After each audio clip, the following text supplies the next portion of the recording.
Je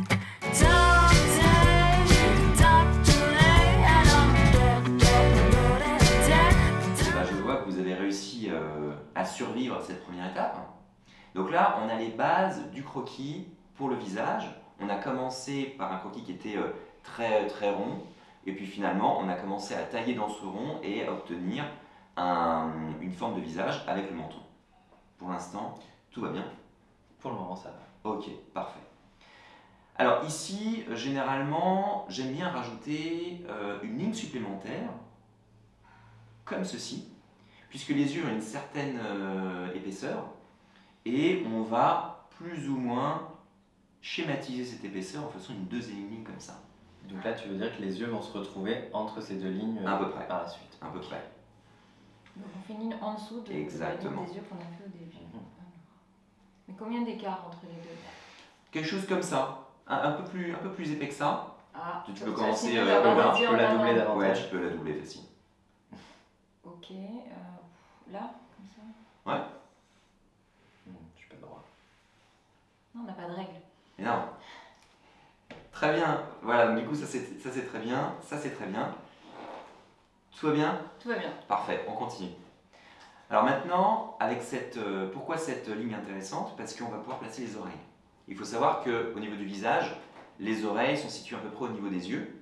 Et donc on sait qu'ici ça va être le haut des yeux. Je vais dessiner un petit trait comme ça et un petit trait comme ça. Alors, il y a des petites oreilles là. Ouais, le profil, les oreilles sont petites. Les oreilles. Les oreilles, exactement. En fait, on fait un petit pont. C'est ça. Donc tu disais de face, les oreilles sont toutes petites, parce que là c'est... Alors ça pour l'instant, ça va. Après on pourrait les diminuer, si c'est trop grand, on pourrait les diminuer, si on voit que notre personnage a des grandes oreilles. Là c'est Spock, non?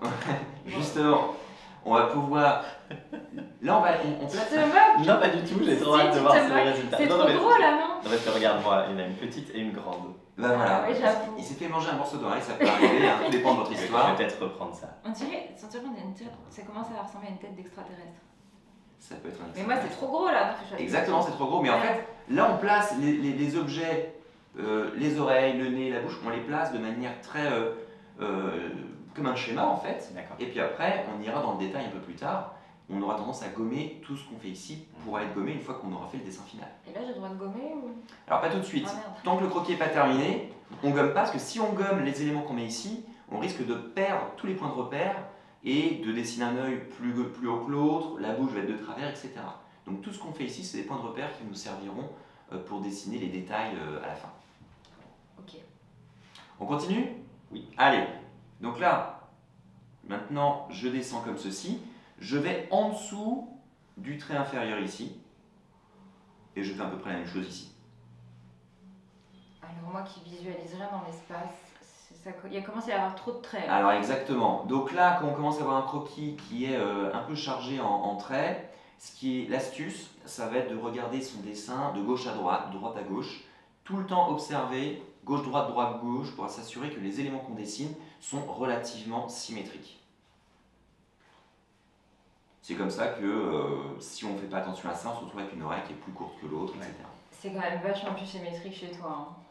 Les deux croquis sont bien. Non, très bien. Vous êtes très bien partis. Ok. On continue. Maintenant qu'on a ça, il y a un détail auquel il faut vraiment faire attention, c'est le front. Le front, il ne faut pas qu'il soit trop petit. Parce qu'on a le front, mais par-dessus le front, il y aura les cheveux qui vont se poser. Donc si on fait les cheveux qui commencent ici, ça va lui faire un petit front, ça va lui écraser la tête. Donc ça, c'est... Les mangas, ils ont tout le temps les cheveux dans les yeux, on s'en fout, non? Ah, il y en a beaucoup qui ont des mèches. Mais là, quand on dessine le croquis, même s'ils ont des mèches ou des cheveux un petit peu exubérants, il faut quand même dessiner un croquis qui soit réaliste. Ok, d'accord. Moi j'ai essayé. On peut tricher effectivement en mettant des cheveux par-dessus le visage. Ça évite de dessiner certains détails, mais il faut quand même avoir des proportions qui soient humaines, sinon ça fera un truc un peu bizarre. Et du coup, tu conseilles quelle proportion? Alors, il faut savoir que le front, on va faire un petit trait. Ici, ça va être la limite du front. C'est l'implantation des cheveux en fait, qui va commencer ici. Donc un peu au-dessus. Un peu au-dessus, ouais. Très bien. Et à partir de là, on peut le faire avec des petits pointillés. On peut revenir jusqu'aux oreilles. c'est délimite la boîte crânienne. Exactement. En fait, la boîte crânienne va au-delà, puisqu'en fait, le crâne est arrondi. Donc, le visage n'est pas aplati. Il est arrondi. Et donc, il faut qu'on sente bien qu'il y ait le front ici. D'accord? Et on peut faire avec des petits pointillés la zone du front et les cheveux viendront par-dessus. D'accord.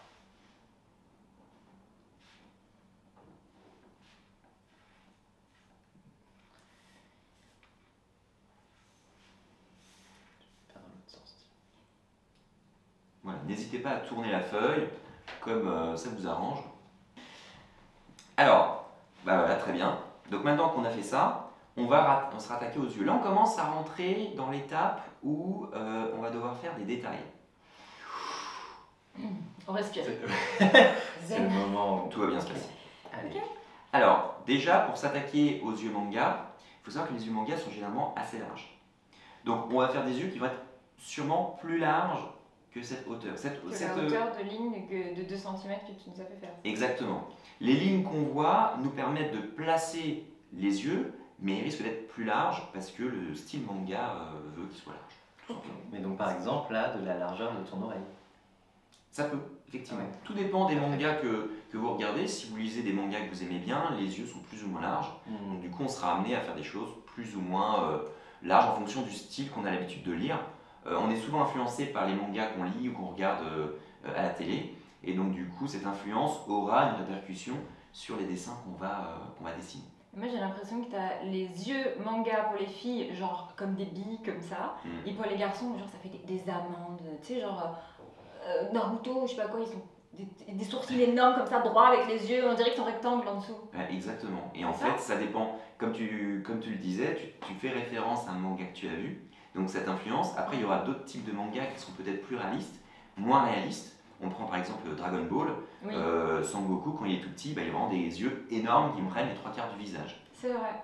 Oui, c'est vrai qu'il a un visage complètement déformé quand il est petit. Exact. Mais on adore tous ce manga et ça marche très bien, donc on peut s'en inspirer. Exact. Donc tu me parlais de Naruto, est-ce qu'il y a d'autres mangas que tu as vus et ou même tes enfants ou... Moi j'étais fan, quand j'étais petite, de Sailor Moon. Ah là. Sailor Moon, tu vois, c'était ça. C'est, ah là, j'adorais ça. Après, en parallèle, il y avait aussi Dragon Ball, mais c'était pour les garçons. Ouais. Moi j'aime bien Dragon Ball et je regardais pas Sailor Moon. Bah, forcément. Pareil, j'ai regardé un peu Dragon Ball, mais j'avoue que j'ai pas une grosse culture manga, donc ça m'intéresse vraiment d'apprendre ça. Ouais, et ben en fait, peu importe les mangas qu'on a eu, dont on a été inspiré pendant l'enfance ou même qu'on lit actuellement, cette influence aura une influence justement sur le dessin qu'on va dessiner. Alors du coup là on va dessiner des yeux relativement larges et pour commencer ce premier croquis, on va dessiner un premier trait comme ceci et là on le fait un peu plus épais. Il faut savoir que la ligne supérieure des yeux sera plus épaisse que la ligne inférieure des yeux. Ah, c'est pour donner une perspective? Ouais. C'est comme ça, c'est le style manga qui fait que la ligne supérieure, où il y aura les cils, sera plus épaisse en haut qu'en bas. D'accord. Donc c'est comme si on dessinait un sourcil là finalement. Exactement, sauf que le sourcil sera encore au-dessus.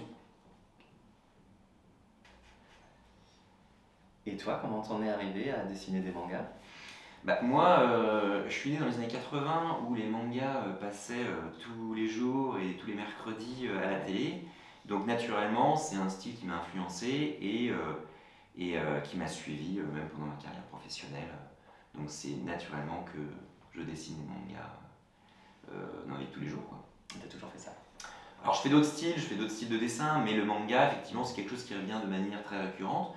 Même dans les bandes dessinées qu'on peut trouver dans les magasins maintenant, beaucoup sont influencés du style manga, même si c'est pas des mangas japonais comme on peut les trouver dans les petits formats en noir et blanc. Même les grandes bandes dessinées par des auteurs francophones, avec des albums en couleur, sont influencés par le style manga.